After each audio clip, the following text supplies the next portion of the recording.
जय श्री कृष्ण। कल श्री कृष्ण ने तमोगुण के बारे में विस्तृत वर्णन किया और तमोगुण का वर्णन करते हुए उन्होंने बताया कि तमोगुण अप्रकाशक है, प्रमाद को देने वाला है, आलस्य को उत्पन्न करने वाला है और अज्ञान को उत्पन्न करने वाला है। जैसे ही कल मैंने प्रमाद और आलस्य का वर्णन किया तो बहुत से लोगों ने कहा कि प्रमाद और आलस्य तो एक ही बात है, तो श्री कृष्ण ने इस श्लोक में प्रमाद और आलस्य का वर्णन क्यों किया। तो लोगों के अंदर उठने वाली इसी जिज्ञासा का आज हम निराकरण करते हैं कि प्रमाद और आलस्य एक नहीं है। आलस्य क्या है? हमारा मन भी होता है और हमारा शरीर भी होता है। जो आलस्य होता है वो हमारे मन और शरीर, उसका संबंध दोनों से होता है और वह दोनों जगह ही हम पूरी तरह से आलस्य का सहारा लेते हैं और हम किसी भी काम को नहीं करते। ना हमारा मन उस काम को करने के लिए करता है और ना शारीरिक रूप से हम उस काम को करते रहते हैं। जैसा कि आप देखते हो कि कुछ लोग हमेशा सोते रहते हैं, कभी पूरी जिंदगी में वो कोई काम नहीं करते, ना मन से ना शरीर से। इस बात को आप ध्यान कर लीजिए कि जो आलस्य करता है वह ना तो मन से कोई कार्य करता है और ना ही शरीर से। पर प्रमाद बिल्कुल इससे उल्टा है।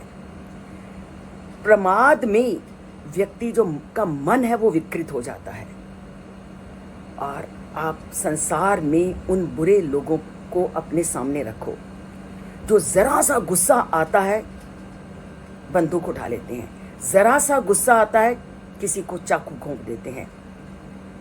वो शारीरिक रूप से काम कर रहे हैं परंतु उनका जो मन है वो आलस्य से युक्त है, क्योंकि उनका मन गलत और ठीक को सोच नहीं पा रहा। उनका मन पूरी तरह से आलस्य से युक्त है। वह लापरवाही करते हैं, असावधानी का भाव दिखाए उसमें होता है और उनको ये भी नहीं पता चलता कि कर्तव्य और अकर्तव्य क्या है। वह मद और अहंकार के वशीभूत होकर के हमेशा लापरवाहपूर्ण व्यवहार करते हैं। वह गलतियों पे गलतियां करते जाते हैं और गलतियों पे गलतियां करने वाला व्यक्ति प्रमादी होता है। शारीरिक रूप पे वो आलसी नहीं होता, शारीरिक रूप से तो उसको गुस्सा आया नहीं, वो एकदम उसको प्रकट करेगा।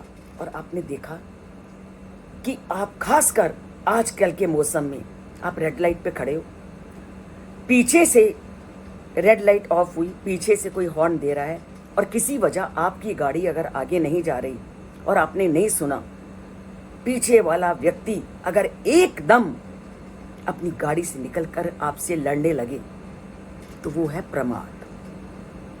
कि उसने मन से नहीं सोचा कि अगला व्यक्ति क्यों खड़ा है, कैसे खड़ा है, शारीरिक रूप से उसने अपना जोश आपको दिखा दिया, तो ये है प्रमाद। परंतु जो आलस होगा वो मन से भी आलसी होगा और शरीर से भी कुछ नहीं करेगा। आपने अपने पेरेंट्स से भी कई बार, कुछ बच्चे ऐसे आपके जिंदगी में आए होंगे कि उनको पेरेंट्स कहते हैं तू तो आलसी है, तुझे कुछ भी काम कहो तो तू उठता ही नहीं, तू बैठा रहता है।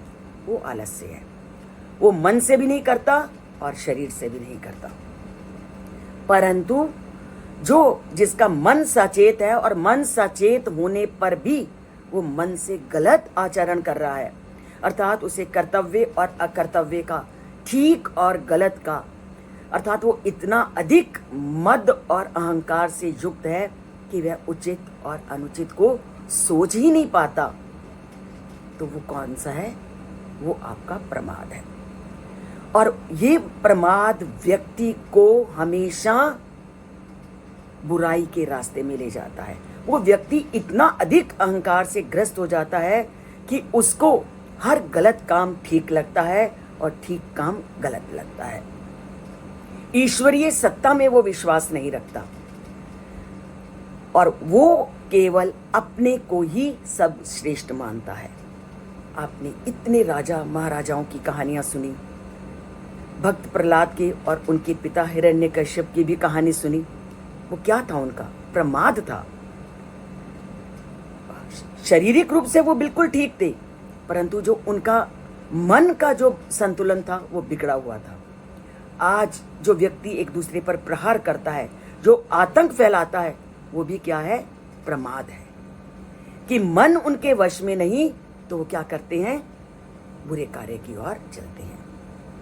तो प्रमाद और आलस्य में ये अंतर है कि आलस्य में व्यक्ति मन और शारीरिक कोई भी क्रिया नहीं करता, परंतु प्रमाद में व्यक्ति मन से हमेशा बुरा सोचता है और शारीरिक रूप से मन उनका बुराई की ओर उनको ले जाता है। मन उनको ठीक और गलत का निर्णय नहीं करने देता, पर शारीरिक रूप से वो पूरी क्रियाएं करते हैं। परंतु आलसी व्यक्ति शारीरिक रूप से कभी कोई क्रिया नहीं करता। तो तमोगुण का सबसे बड़ा लक्षण यही है कि व्यक्ति प्रमाद से युक्त हो जाता है, और प्रमाद से युक्त व्यक्ति वही होता है जो अहंकार से युक्त होता है। जब व्यक्ति में अहंकार और मद आ जाता है तो उसके सोचने समझने की शक्ति समाप्त हो जाती है, और वह एक ही शब्द कहता है, ईश्वर जैसी कोई सत्ता ही नहीं। वो अपने को ही सर्वश्रेष्ठ ईश्वर मानने लगता है। और इस मद, इस प्रमाद को दूर कैसे करें? परमात्मा से नाता जोड़ के, उस परम पिता परमात्मा के साथ अपना नाता जोड़िए।